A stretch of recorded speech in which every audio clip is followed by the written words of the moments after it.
Je me mets en face de vous. Bonjour à tous. Heureux de vous retrouver, heureux d'être encore avec vous ce matin. Nous allons continuer à louer le Seigneur, parce que nous avons déjà commencé à le faire. Et l'écoute de la parole de Dieu est aussi une manière pour nous de louer, de bénir celui qui est notre Sauveur, celui qui est notre Rédempteur, et de le laisser agir en nous. Et je voudrais simplement commencer ce temps avec une anecdote. C'est l'histoire d'une petite église qui se trouve dans un quartier, une zone un peu industrielle. Et ils ont un bâtiment qui commence à prendre de l'âge. Ils ont fait tout ce qu'ils pouvaient pour le réparer, pour le tenir, pour le maintenir accueillant pour tous ceux qui sont autour. Mais ils sont quand même dans un quartier qui est un peu vieillissant. Et ils ont à côté d'eux un bâtiment qui est en train de tomber en ruine. Et finalement, un promoteur immobilier va acheter ce bâtiment. Il achète ce bâtiment et il commence à entreprendre des travaux. Et les chrétiens, à force de voir les choses se passer, se posent des questions, mais qui sera notre voisin? Après bien des enquêtes, après avoir finalement trouvé qui était le promoteur, il lui pose cette question, mais qu'allez-vous faire à côté de l'église? Et cet homme de répondre, je prévois d'en faire un lieu de danse, de fête, qui sera ouvert 24 heures sur 24, 7 jours sur 7. Et j'espère comme ça amasser beaucoup d'argent. Et vous imaginez bien les chrétiens qui entendent cette nouvelle se disent, mais Seigneur, ce n'est pas possible. Comment vas-tu permettre qu'une telle chose arrive juste à côté de chez nous? Comment est-ce qu'on va pouvoir faire nos cultes tranquillement? Et l'église commence à prier activement. Et il va se produire quelque chose. Il va y avoir un gros orage et la foudre va tomber et frapper ce bâtiment qui va être incendié complètement. Et là, cet homme va poursuivre l'église en justice. Et le juge va se retrouver devant un vrai dilemme. Il va dire, moi je me trouve devant un homme qui est complètement athée et qui poursuit une église parce que Dieu aurait incendié le bâtiment qu'il était en train d'acheter. Mais non seulement ça, c'est quelque chose d'étrange et d'étonnant, mais il se retrouve aussi face à une église qui se défend en disant, c'est pas nous, on n'a rien fait. Quelque part, on pourrait se poser la question, est-ce que nous croyons vraiment, lorsque nous prions, que Dieu entend nos prières et qu'il agit? Je l'ai dit et je crois, je l'ai dit dans cette série de prédications que nous avons commencé. J'ai dit, il y a des coïncidences qui ne se produisent pas si nous ne prions pas. Il y a des choses qui ne vont jamais arriver si nous ne prenons pas le temps de prier parce que Dieu attend nos prières. Mais des fois, est-ce que nous, on a cette conscience, cette confiance en Dieu qu'il est en train d'agir dans ce que nous sommes en train de faire? Peut-être qu'on aurait la réponse facile de dire, bien sûr, on est dans l'église, on ne va pas dire autrement. Mais c'est vrai qu'on est quand même dans un pays où on a la liberté de se rassembler. On est dans un pays où les soins de santé sont quand même plutôt bons. On est dans un pays où on peut avoir beaucoup de recours si la prière ne marche pas. Et bien souvent, on court à ces choses et on va vers ces choses, on s'arrête, on s'attrape et on s'accroche à ces choses. Plus qu'on peut s'accrocher à la prière. Alors qu'à d'autres endroits où vous n'avez pas de carte verte, enfin la carte verte de la Vitale, où vous n'avez pas d'argent, vous n'avez pas de médecin juste à côté, la prière est votre seul recours. Et eux, ils croient, j'en suis persuadé, que lorsqu'ils prient, Dieu entend et Dieu exauce. Mais nous, on est dans ce problème où il nous faut apprendre à ne pas tomber dans un excès. On cherche un équilibre. Vous savez, l'équilibre, c'est de ne pas voir Dieu nulle part. Mais aussi de ne pas le voir partout. En général, quand moi, quelqu'un me dit qu'il entend Dieu lui parler, qu'il voit Dieu régulièrement, c'est quelque chose qui me met la puce à l'oreille. Et malheureusement, cela s'est toujours affirmé, en tout cas cela c'est souvent démontré, toujours en tout cas dans mon cas, ces personnes étaient parties sur quelque chose d'un peu trop mystique. Mais cela ne veut pas dire que Dieu n'agit jamais, que nous ne pouvons pas le voir à l'œuvre, nous ne pouvons pas le voir à l'action. Dieu est celui qui veut agir, qui veut nous bénir. Et c'est ce que nous avons vu tout au long de ces derniers temps où nous avons considéré la prière. La prière est efficace, bien-aimés. La prière est efficace et c'est la Bible qui nous invite à prier sans cesse. Il nous dit priez sans cesse, priez continuellement, priez en tout temps, priez pour toute occasion. Pourquoi? Parce que la prière est efficace. Nous avons vu le besoin qu'a l'Église de prier. Pourquoi est-ce que l'Église prie? Tout simplement pour obéir à Jésus-Christ. Restez là, vous recevrez une puissance, le Saint-Esprit survenant sur vous. Pour obéir à Jésus-Christ et accomplir sa mission. Nous avons vu pourquoi et comment nous devons passer à la pratique dans notre vie de prière. Comment développer une habitude de prière. En voulant vivre autre chose que ce que nous vivons aujourd'hui. En s'attendant et en croyant que Dieu va produire autre chose que ce que nous vivons aujourd'hui. Nous avons vu ce que la prière produit dans nos cœurs et nos vies. Elle produit un résultat à la gloire de Dieu. Elle apporte la croissance spirituelle dans nos vies, dans nos cœurs. Et ce matin, je voudrais qu'on s'arrête sur un autre aspect que nous décrit le livre, en tout cas le Nouveau Testament. Nous allons faire 2 lectures. La première lecture, nous allons la faire dans Éphésiens 6, au chapitre 18. Éphésiens, chapitre 6. Et on pourrait commencer au verset 12. Allez, ne boudons pas notre plaisir. Allez, non, verset 10. Allez, c'est parti. Non, allez, on va lire tous les livres d'Éphésiens. Non, on s'arrête. Éphésiens 6, verset 10. Au reste, fortifiez-vous dans le Seigneur et par sa force toute puissante, revêtez-vous de toutes les armes de Dieu afin de pouvoir tenir ferme contre les ruses du diable.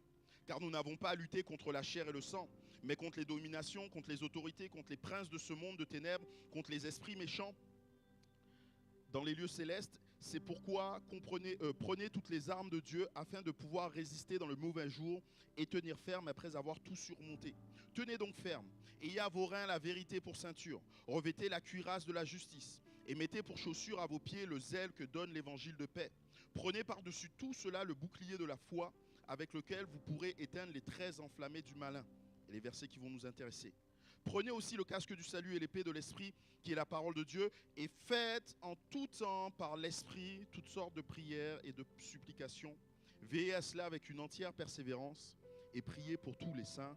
Priez pour moi afin qu'il me soit donné, quand j'ouvre la bouche, de faire connaître hardiment et librement le mystère de l'Évangile, pour lequel je suis ambassadeur dans les chaînes, et que j'en parle avec assurance comme je dois en parler. Amen. Et on pourrait encore prendre un dernier passage dans Jude, chapitre 1er.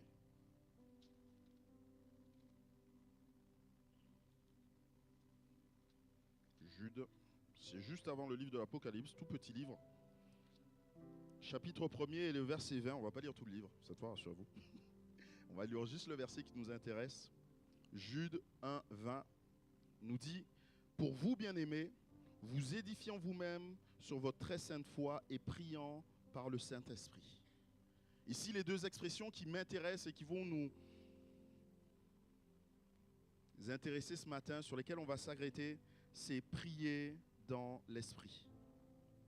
Prier dans l'Esprit. Quelque chose de crucial, d'important, d'indispensable pour chacun des chrétiens que nous sommes, en particulier pour nous qui sommes pentecôtistes. Nous voulons continuer à prier dans l'Esprit. Nous voulons apprendre à prier dans l'Esprit. Nous voulons grandir dans la prière dans l'Esprit. Pourquoi? Parce que la prière dans l'Esprit, c'est la prière dans la puissance de Dieu. Prier dans l'Esprit, c'est prier dans la puissance de Dieu, bien-aimé. Et quand on parle de prier avec puissance, n'a rien à voir avec les décibels. Vous vous souvenez de ce qui s'est passé au Mont Carmel lorsque il y avait le prophète Élie et les prophètes de Baal. Ils se sont mis à crier dès le matin, à faire des incantations, à faire beaucoup de bruit. Il y avait des décibels. Et ne s'est rien produit. Et lui, Élie, est arrivé, a fait une simple prière, sans beaucoup de bruit, et Dieu s'est révélé. Nous allons voir, bien-aimés, nous allons comprendre, entendre ce matin que le but n'est pas tant de faire du volume. Ce n'est pas le volume qui fait trembler le ciel, c'est le fait d'être aligné avec le Saint-Esprit. Le fait de prier dans l'Esprit, c'est le fait d'être aligné avec le Saint-Esprit. Il faut nous poser et être honnêtes. Si vous êtes chrétien depuis quelque temps, si vous avez grandi dans votre vie chrétienne, vous allez vous rendre compte que même si vous savez que la prière est importante, la prière est quelque chose de compliqué. La prière n'est pas simple. La prière n'est jamais quelque chose de simple. Pourquoi? Parce que tout en nous cherche à éviter ce que la prière produit. La prière nous met en relation avec Dieu. La prière nous met en communion avec Dieu. La prière nous met dans cette relation de dépendance vis-à-vis de Dieu. Et c'est précisément ce que notre chair veut éviter. notre chair ne veut pas être en relation avec Dieu. Pourquoi? Parce que notre chair a en horreur tout ce qui est de sainteté. Et donc, on essaie au maximum de se retrouver loin de tout cela. On ne peut pas s'épanouir dans la présence de Dieu quand on ne regarde qu'à notre chair. Notre chair veut fuir ces temps. Et la prière nous ramène dans cela. C'est pour ça qu'il y a ce combat au-dedans de nous. Il y a encore cette vieille homme, cette vieille nature, cette chair-là qui est là et qui combat avec le désir de l'esprit. La prière nous amène à nous soumettre à la volonté de Dieu. Oh mes bien-aimés, quelle chose compliquée pour nous. C'est même d'ailleurs quelque part le premier péché de l'humanité. Dieu avait dit à Adam et Ève, vous ne mangerez pas. Il leur a donné une direction. Et là on voit que font Adam et Ève? On décide de faire ce qu'on veut. On ne se soumet pas. On va répondre à nos propres besoins. On va se prendre quelque part pour nous, ce que nous sommes. Nous sommes des dieux et on va décider de ce qui est bon ou pas. C'est un problème. La prière nous permet de manifester notre humilité, notre dépendance vis-à-vis de Dieu. De laisser Dieu faire. Et j'ai beaucoup été interpellé ces derniers temps par le sabbat. Le sabbat était ce temps où le peuple ne devait rien faire d'autre que louer Dieu. Et s'ils avaient du travail agricole à faire, s'ils avaient des animaux à s'occuper, non, ils laissaient tout cela derrière et eux, ils s'occupaient de Dieu. Pourquoi? C'était comme une manière de dire, je veux te laisser agir Dieu. Je suis conscient que tout ce que je fais ne dépend pas de mes efforts. Je suis conscient que tout ce que je fais ne dépend pas de ce que je suis capable de faire, mais à une relation avec ce que toi tu fais. Et dans ce temps, je choisis de ne pas me concentrer sur les choses que j'ai à faire pour me concentrer sur ta personne. Et je suis sûr que le premier jour de la semaine, tu auras trouvé une solution, tu m'auras donné une solution pour ceux qui m'embêtaient le 6e jour de la semaine. Mais parce que j'aurai passé le 7e dans ta présence, le premier sera différent. S'humilier et laisser Dieu faire ce que lui veut faire comme il veut le faire. Tout en nous ramène et nous éloigne de la prière. Et Paul va utiliser un passage, ou en tout cas va utiliser une expression particulière dans Romains 8, au verset 26.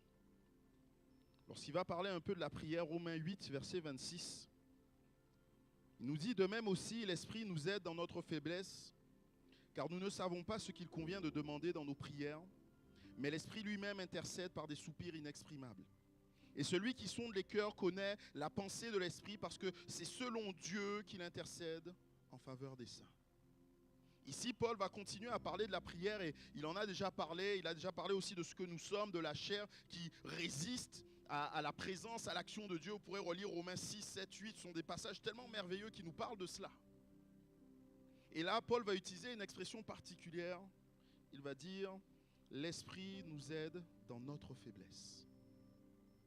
L'Esprit nous aide dans notre faiblesse. Paul veut pointer du doigt une chose en particulier ici. Une chose qu'il va qualifier de faiblesse. Et c'est dangereux d'aller au combat avec une faiblesse. On est d'accord, la prière est comme un combat, est comme une bataille. Et là, Paul est en train de nous dire, attention, pour vous qui voulez prier, c'est-à-dire tous les chrétiens, on est tous appelés à prier, on doit tous prier. Attention, il y a une faiblesse. Paul veut comme nous mettre en garde de ne pas être comme Akab. Vous connaissez ce roi Akab dans l'Ancien Testament?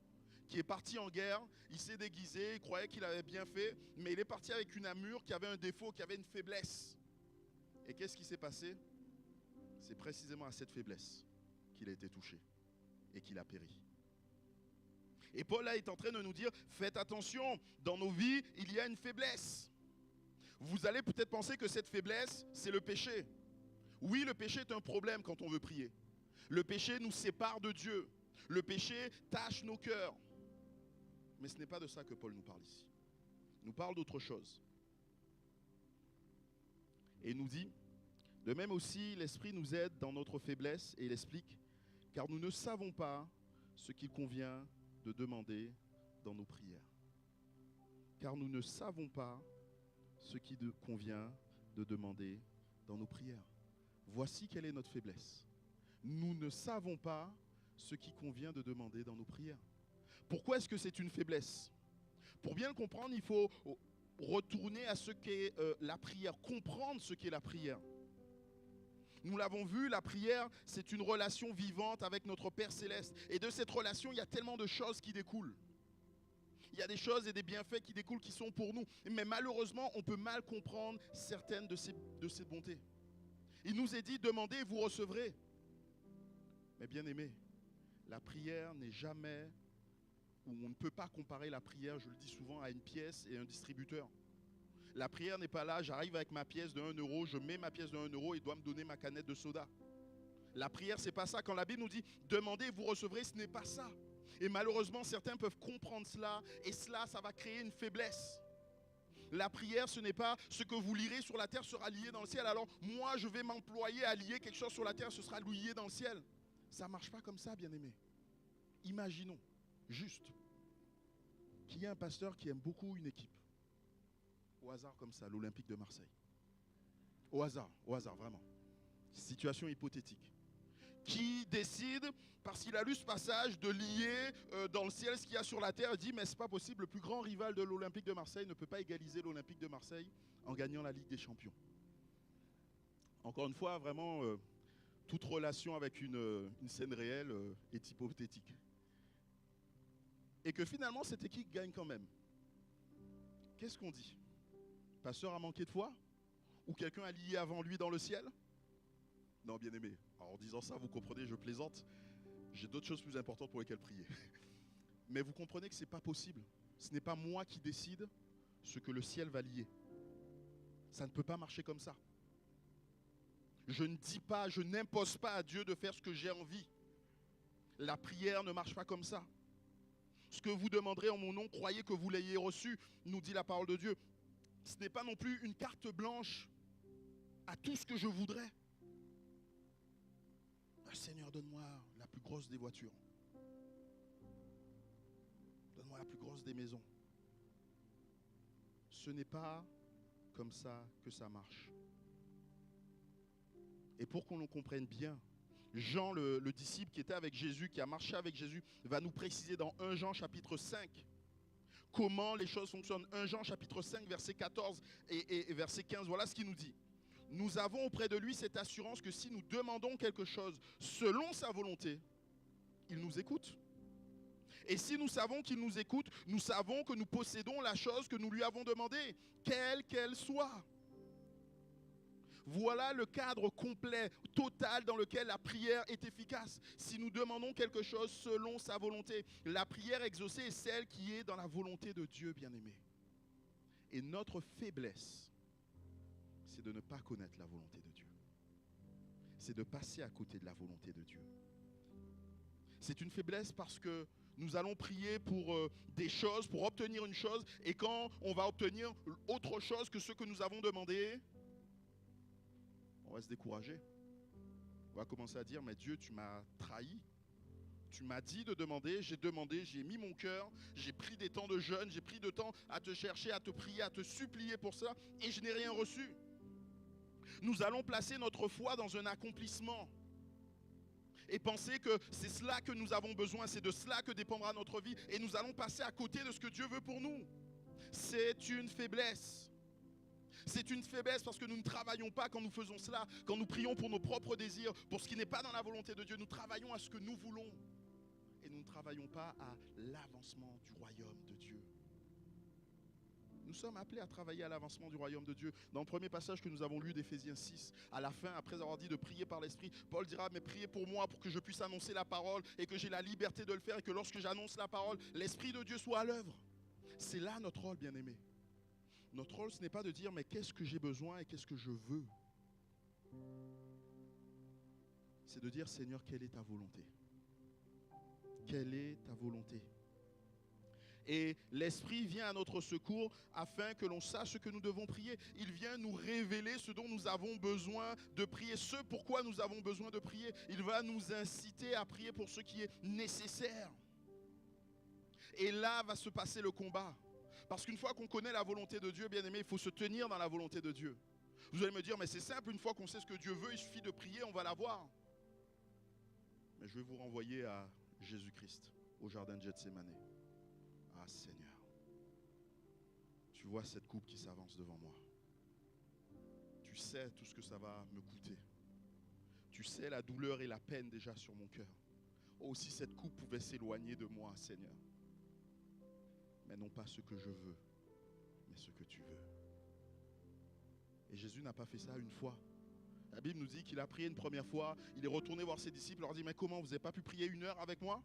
Et il est reparti encore prier, il revient les voir encore une fois, mais comment, vous êtes encore endormis? Il va encore prier une 3e fois, il revient, et il les trouve toujours endormis. On sait que Jésus a passé au moins 1 heure à prier, si ce n'est plus.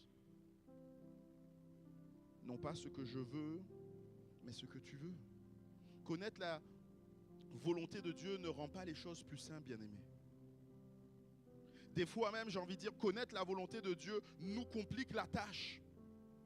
Parce que ça va nous amener dans un renoncement à nous-mêmes que nous ne connaissions pas jusqu'à maintenant.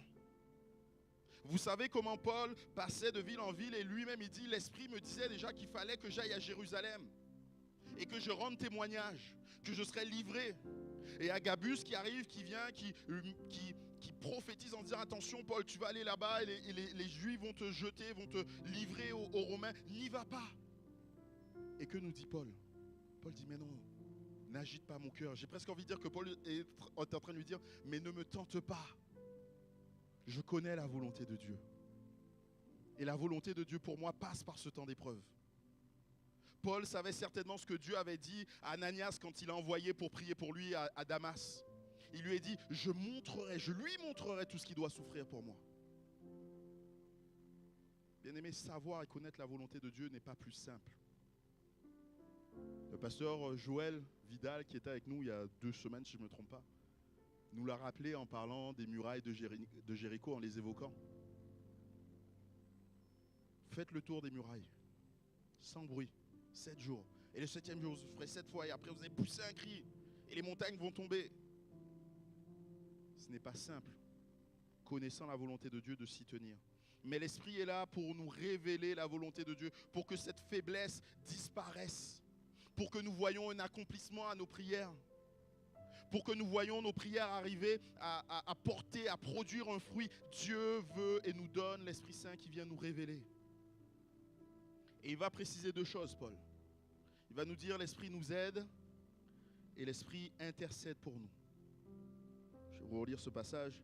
De même aussi, l'Esprit nous aide dans notre faiblesse, car nous ne savons ce qu'il convient de demander dans nos prières, mais l'Esprit lui-même intercède par des soupirs inexprimables, et celui qui sonde les cœurs connaît la pensée de l'Esprit, parce que c'est selon Dieu qu'il intercède en faveur des saints. Bien-aimé, je voudrais te donner un bon encouragement. Si tu as du mal à prier, si les choses sont compliquées pour toi, j'aimerais te dire que tu ne pries jamais seul. Je croyais que ça vous ferait plus plaisir que ça. Bref, ne vous inquiétez pas, ça vous fera plaisir. Je suis sûr que ça va monter dans vos cœurs. Vous ne priez jamais seul, bien-aimés. L'Esprit intercède pour nous. L'Esprit qui est là, qui vit en nous, intercède pour nous. Et vous savez la bonne nouvelle encore? C'est que la Bible nous dit que Jésus-Christ est où? Il est à la droite de Dieu le Père. Et que fait-il? Alléluia. Alléluia. Ça veut dire que dès que tu rentres dans ton lieu secret, que tu vas là où est ton Père, que tu commences à lui demander des choses, ce lieu secret où ton Père veut te bénir, il y a avec toi le Saint-Esprit qui est rentré et c'est lui qui est en train de fermer la porte. Et il est en train de prier pour toi. Et Jésus est à la droite de Dieu le Père et il prie aussi. Tu ne pries jamais seul, bien-aimé. Mais la bonne question, c'est de savoir, est-ce que tes prières sont au diapason de Jésus et du Saint-Esprit?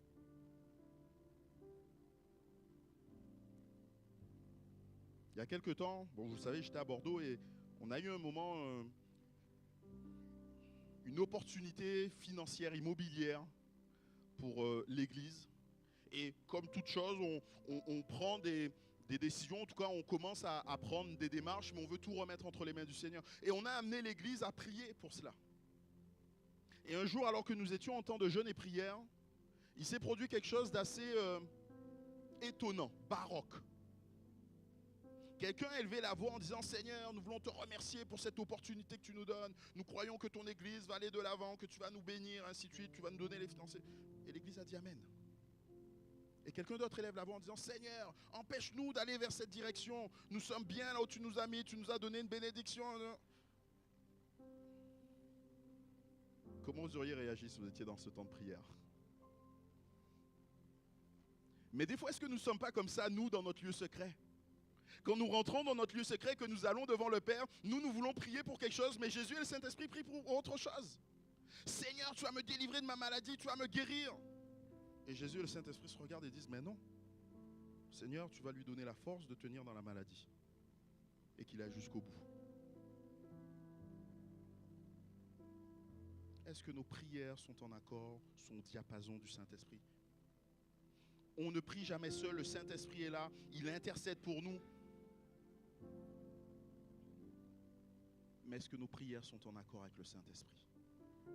Quand je dis cela, bien-aimés, il ne s'agit pas de dire que nous ne pouvons pas exprimer au Seigneur nos besoins. Paul nous le dit, priez et faites connaître tous vos besoins. Et la paix de Dieu qui surpasse toute intelligence gardera vos cœurs et vos pensées en Jésus-Christ. Mais il nous faut comprendre que exprimer mes besoins n'est pas la seule chose que je dois faire. Je dois chercher à prier par l'Esprit. Je peux venir vider mon cœur parce qu'on en a besoin. On a besoin de dire, Seigneur, il y a tellement de choses. Vous imaginez les apôtres après avoir été persécutés. Ils ont commencé leur prière comment? Oh Seigneur, tu vois les menaces, tu vois ces peuples qui se liguent contre ton sein et contre tes serviteurs. Ils ont commencé à déverser leur cœur. Mais est-ce qu'ils sont restés sur cela? Non, non. Ils ont prié par l'Esprit. Et parce qu'ils ont prié par l'Esprit, le lieu où ils étaient rassemblés s'est mis à trembler. Et ils ont été renouvelés dans leur foi. Ils ont annoncé l'Évangile avec bien plus d'hardiesse qu'ils ne le faisaient jusqu'à maintenant. Nous avons besoin de prier par l'Esprit. Comment prier par l'Esprit? Tout simplement déjà en se basant sur la parole de Dieu. C'est la première des choses. Prions en étant en accord avec la parole de Dieu. Savons que la Bible est la parole de Dieu. La Bible est la volonté de Dieu. Vous ne pourrez jamais vous tromper en priant la Bible. Je le dis à certains qui démarrent dans la foi et qui me disent, mais comment prier? Je dis, mais une chose est simple, tu lis ta parole, tu lis la Bible et tu pries selon la Bible. Un exercice très simple à faire avec des passages qui sont très connus. Psaume 23, l'Éternel est mon berger, je ne manquerai de rien. Tu te poses la question, Seigneur, est-ce que tu es mon berger? Ah, j'ai besoin, Seigneur, que tu sois mon berger. Seigneur, viens m'aider à être comme une brebis devant son berger. Viens m'aider à être celui qui se laisse conduire vers de verts pâturages. Viens m'aider à être celui qui se rapproche de toi quand il passe dans la vallée de l'ombre de la mort. Merci parce que tu es celui qui est là, qui va manifester ta grandeur, qui va étendre devant moi une table devant mes adversaires. Je ne veux pas craindre parce que tu es avec moi. Ah, merci Seigneur pour ta houlette. Elle fait un peu mal des fois, mais merci pour ta houlette. Parce qu'elle me ramène sur le droit chemin. Oui, le bonheur et la joie m'accompagneront tous les jours et je veux célébrer ton saint nom. Nous ne pouvons pas nous tromper en priant la parole de Dieu. Et vous allez peut-être me dire, oui, c'est bien la parole de Dieu, mais la parole de Dieu a été donnée à tout le monde. Moi, j'ai des besoins spécifiques dans ma vie. J'aimerais que Dieu me dise, Christophe, demain, lundi 2 juin 2025, voilà ce que tu vas faire de ta journée. Ce serait simple. Mais si Dieu n'a pas prévu d'écrire nos noms dans chacun des passages de la Bible, il a prévu de te donner l'Esprit de Dieu. Il a prévu de te donner son Esprit. Et dans le passage que nous avons lu, il nous est dit que l'Esprit intercède par des murmures ou des soupirs inexprimables. Et quand nous lisons cela, bien sûr, ça peut nous renvoyer vers les dons de l'Esprit, le parler en langue, mais j'y vois aussi là la voix de l'Esprit. La voix du Saint-Esprit qui parle dans un soupir, dans un murmure. Et vous savez que pour entendre un soupir et un murmure, il faut faire silence. S'il y a du bruit, on n'entend pas le soupir et le murmure. On a besoin d'apprendre à faire silence dans nos cœurs. Les soupirs de l'Esprit sont silencieux, mais bien aimés, ils sont puissants. Ils sont puissants parce que je le disais au début, ce n'est pas le bruit qui fait la puissance. Ce qui fait la puissance, c'est celui qui les inspire.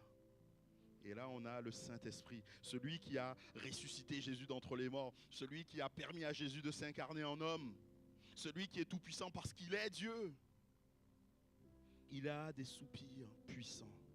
Et pour les entendre, il faut bien souvent faire taire le tumulte de nos cœurs. C'est pour ça que la Bible nous dit, faites connaître tous vos besoins à Dieu. Et il continue en disant, et il gardera vos cœurs dans sa paix. Parce que c'est lorsque vous êtes dans la paix que vous pourrez entendre la voix, le soupir, le murmure de Dieu. Et que vous pourrez commencer à prier d'une nouvelle manière. Vous pourrez commencer à choisir une nouvelle orientation pour vos prières. Bien-aimés, Jésus nous le rappelle, le vent souffle où il veut, il va où il veut. Il nous faut être sensible au changement de direction du vent. Il nous faut savoir percevoir là où l'Esprit veut nous amener. Mais pour cela, bien souvent, il nous faut nous arrêter. Il te faut t'arrêter et demander au Seigneur de te guider. Le Saint-Esprit intercède pour nous, mais il est aussi celui qui nous aide. Vous vous souvenez de cette scène que le peuple d'Israël a vécue dans Exode 17 alors que le peuple est sorti et qu'ils vont commencer à rentrer dans le pays d'Égypte, dans le pays de Canaan, quelques temps plus tard. Et donc là, il y a le peuple d'Amalek qui vient attaquer les Israélites. Josué est désigné pour conduire le peuple dans la bataille, dans la vallée. Et Moïse, lui, va monter sur la montagne et il va commencer à prier, va garder les bras étendus. Au bout d'un moment, il est fatigué et il baisse les bras. Et là, le peuple est en train de perdre. Alors Moïse reprend du courage, il relève les bras. Et le peuple continue à gagner, recommence à gagner. Mais Moïse n'est plus tout jeune, il a les bras qui fatiguent et il les baisse. Et que nous dit la Bible? Qu'il y a eu deux hommes, Aaron et Hur. Ils ont pris une pierre, ils l'ont mise sous Moïse. Moïse s'est installé, ils se sont mis de chaque côté et chacun a tenu le bras de Moïse. Ils l'ont aidé dans sa prière. Ils l'ont aidé alors qu'il était dans la prière. Mais bien aimé, notez bien qu'ils n'ont fait que l'aider. On est d'accord que Moïse était là. Moïse, il n'a pas dit, bon, voici le bâton, moi je vais faire un tour, je vais boire de l'eau, je vais me dégourdir les bras et je reviens plus tard. Moïse était là sur le champ de bataille. Il était assis et ce sont eux qui gardaient ses bras. Ils l'ont aidé. Et le Saint-Esprit veut faire pareillement pour nous. Il veut être une aide pour toi, bien-aimé. Quand tu n'arrives pas, quand tu es fatigué, quand tu te lèves le matin, que tu dis, Seigneur, je veux passer du temps avec toi, mais je n'ai pas envie. Le Saint-Esprit est une aide qui est là et qui veut t'aider à rentrer dans la présence de Dieu. Quand après avoir prié pour une situation depuis tellement d'années, de ne pas voir la main du Seigneur, et tu es découragé, tu veux baisser les bras, tu dis ça ne sert à rien de prier. Le Saint-Esprit est celui qui est là et qui te dit non, on va continuer à prier. Le temps de Dieu n'est pas encore arrivé, mais nous allons continuer à prier. Quand tu ne sais pas pourquoi prier, et tu es là désemparé, et tu dis mais à quoi bon prier? Le Saint-Esprit te dit nous allons prier. Et si nous ne prions pas pour la solution, on va prier pour toi. Le Saint-Esprit est celui qui est une aide, qui se tient à tes côtés et qui veut simplement t'aider à continuer à prier. Il va t'aider comment? Il va t'aider en te remplissant. Vous connaissez ce passage de Paul qui nous dit « Soyez au contraire remplis, continuellement remplis du Saint-Esprit ». Ici, Paul fait forcément référence à cette promesse que Jésus avait faite à ses disciples en disant « Vous recevrez une puissance et vous serez remplis de l'Esprit Saint ». Et cette promesse s'est accomplie à la Pentecôte. Et bien aimé, une très très bonne nouvelle pour nous, c'est que cette promesse n'a cessé de se renouveler depuis. Dans le livre de la Pentecôte, on voit que cette promesse s'est renouvelée à de nombreuses occasions et qu'on a pu connaître le livre des actes, on l'appelle le livre des actes des apôtres, mais on pourrait presque dire le livre des actes du Saint-Esprit au travers des apôtres. Et on le voit. Les disciples qui ne savaient pas prier 1 heure avec Jésus, ils ont persévéré 10 jours. On le voit, Pierre qui était timide, timoré, qui avait peur de s'exprimer, de prendre position pour Jésus, tient tête à une foule de 3000 personnes, tient tête à tout l'establishment religieux de son époque. Il ne craint pas. Pourquoi? Parce qu'il est rempli de l'Esprit. Rempli de l'Esprit, nos vies changent, nos attitudes changent. Et Paul nous invite à prier dans l'esprit. Il nous dit dans 1 Corinthiens 14, « Car si je prie en langue, mon esprit est en prière, mais mon intelligence demeure stérile.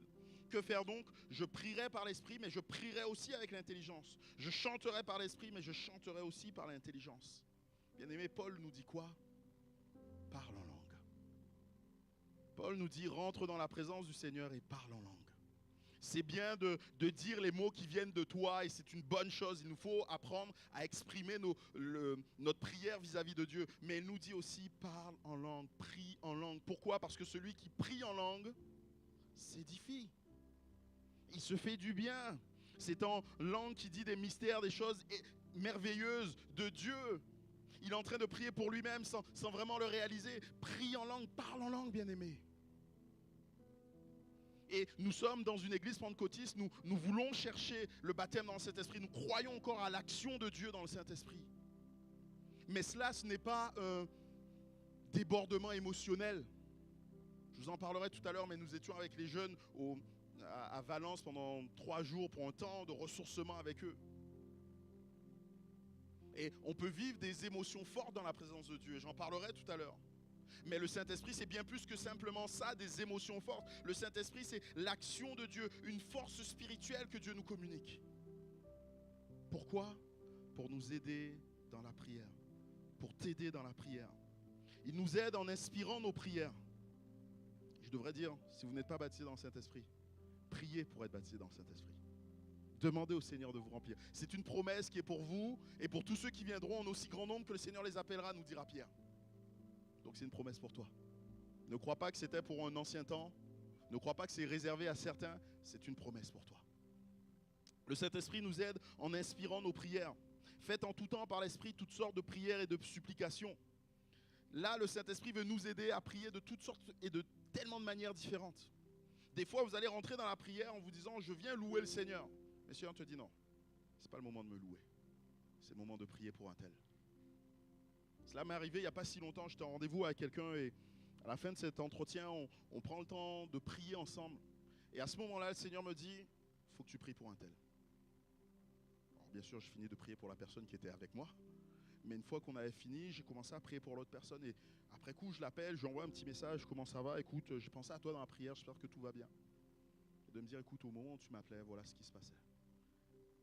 J'avais besoin de prière. Merci pour tes prières. Le Saint-Esprit est celui qui va nous conduire. Nous, on veut des fois faire des actions de grâce et c'est bien d'avoir toutes ces prières. Bien aimé, vous savez qu'il y a plusieurs prières. Acte 2, 42, il persévérait dans l'enseignement des apôtres, dans la fraction du pain, dans la communion fraternelle et dans les prières. C'est au pluriel. Il y a différentes manières de prier. La louange et l'adoration, c'est celle que nous connaissons facilement, que nous faisons, nous venons devant Dieu pour lui dire à quel point il est merveilleux, à quel point nous l'aimons, nous l'adorons. La requête. On demande à Dieu, Seigneur, s'il te plaît, guéris un tel, s'il te plaît, fais cela. Mais il n'y a pas que cela. Il y a l'intercession. L'intercession, c'est comme se mettre là entre Dieu et une situation, entre Dieu et une personne, comme a pu le faire Moïse. Oui, Moïse pour le peuple, mais je pensais plutôt à Abraham vis-à-vis de Sodome et Gomorrhe. C'est là, se mettre là, intercéder, demander, Seigneur, fais quelque chose. La contrition, le recueillement, la confession. Lorsqu'on réalise qu'on a fait quelque chose que Dieu ne voulait pas, c'est se tenir devant lui, reconnaître les choses, les fautes que nous avons commises et tellement d'autres choses. Mais le Saint-Esprit veut nous amener dans la prière. Et ce que tu dois faire, c'est prier, demander, mais Saint-Esprit, que dois-je faire? Que dois-je prier? Où veux-tu m'amener? Il va aligner nos désirs avec ceux de Dieu. Si nous demandons quelque chose selon sa volonté, il nous écoute. Spurgeon, un prédicateur du XVIIIe siècle, a dit « Si Dieu vous apprend à prier, la réponse est déjà en route. » Je trouvais cette phrase extraordinaire.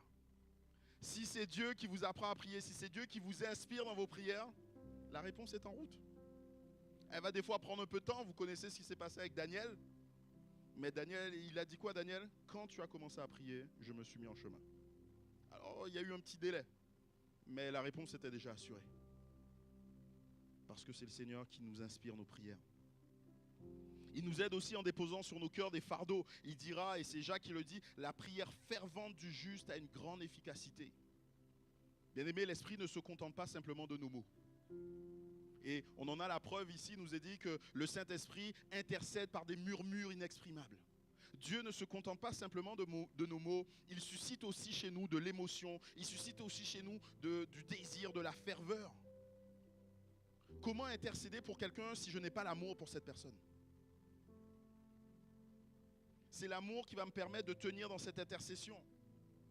D'autres moments, le Seigneur va déposer sur nos cœurs des fardeaux, des larmes, des pleurs. Pas plus tard qu'hier encore, alors que nous étions à ce rassemblement, il y a un responsable de jeunes qui vient me voir et qui me dit « Mais prie pour moi ». Et quand je ne sais pas pourquoi prier, je dis « Seigneur, il faut que tu m'aides ». Et je commence à prier en langue. Et là, à ce moment-là, il y a une émotion, une tristesse qui pèse sur mon cœur. Et là, je lui donne une parole du Seigneur. Et après, elle commence à me raconter certaines choses. Et à chaque fois qu'elle dit certains mots ou certaines choses bien précises, je sens dans mon cœur comme un coup de poignard. Et je réalise là qu'à ce moment-là que je suis en train de vivre comme les émotions de Dieu. Et je lui dis, écoute, voilà ce que tu as dit, ce que tu as dit, ce que tu as dit. À chaque fois que tu as dit ça, le cœur de Dieu a saigné. Le cœur de ton Père a saigné. Et il veut te dire autre chose. Voilà ce qu'il veut te dire. Alors que tu dis ça, voilà ce qu'il te dit, toi. Dieu est celui qui suscite en nous des émotions. Dieu est celui qui suscite en nous des larmes, des pleurs, la faim, le gémissement pour toutes choses. Bien-aimés, nous devons apprendre aussi à laisser, à rentrer dans cette dimension de la conduite de l'esprit. Bien sûr, le but, ce n'est pas juste d'être contrôlé par nos émotions, entendons-le bien. Mais nous devons être conscients que Dieu utilise aussi nos émotions pour nous parler, pour nous motiver, pour nous conduire dans la prière. Bien-aimés, mon souhait le plus cher pour chacun d'entre nous, pour moi le premier, c'est que nous sachions prier. Jésus ne nous a jamais dit de prier longtemps. Il ne nous a jamais dit de faire de très longues prières. Par contre, il a dit si vous priez en mon nom. C'est-à-dire si vous êtes en accord avec ma volonté, si vous êtes en accord avec le Saint-Esprit. Voilà ce qu'il nous a demandé, voilà ce qu'il t'a demandé. Et je prie vraiment pour que tu apprennes à grandir dans ce domaine en laissant le Saint-Esprit t'aider et intercéder pour toi. Peut-être que tu as du mal à prier. J'aimerais te dire que je suis dans le même cas. C'est très souvent difficile pour moi. Je suis quelqu'un, j'aime beaucoup que ça bouge. Vous me connaissez maintenant, il faut que ça aille vite. Et dans la prière, j'ai appris à aller lentement. Et c'est pour ça que je vous disais tout à l'heure que le sabbat m'a beaucoup parlé. Laisse toutes tes préoccupations. Laisse Dieu agir. Concentre-toi sur lui. Regarde à lui. Attends qu'il te fasse du bien. Que le Seigneur soit encore celui qui nous aide, qui t'aide à vivre et à prier par l'Esprit. Pour cela, il faut une intention, il faut que tu le cherches, il faut que tu l'écoutes, il faut que tu le suives, mais sois assuré que ce faisant, tes prières vont être puissantes, parce qu'elles seront inspirées par le Seigneur, par son esprit, par sa volonté. Amen. Mon roi, nous voulons te remercier encore pour la grâce que tu nous fais de nous laisser ta parole qui vient encore façonner nos cœurs. Nous voulons, Seigneur, en tout temps apprendre à considérer ta parole pour ce qu'elle est, Jésus, et ne jamais nous détourner de ta parole. Merci encore, Seigneur, de nous bénir pour que nous puissions apprendre encore à grandir en toi, dans la prière de l'Esprit. Je prie pour nous tous, Seigneur. Donne-nous, Seigneur, cette effusion, ce renouvellement de ton esprit. Que nous apprenions tout à nouveau à prier, Seigneur, selon ton esprit. Que nous apprenions encore à nous tenir devant toi et à te laisser nous dire, Seigneur, nous diriger dans nos prières. Nous ne voulons pas de prières stériles, nous ne voulons pas de prières, Seigneur, qui soient faibles, mais nous voulons des prières qui soient inspirées de toi, s'il te plaît, Seigneur. Aide-nous tous et chacun, et que seul ton nom soit glorifié et béni encore en tout temps, Jésus mon roi. Amen.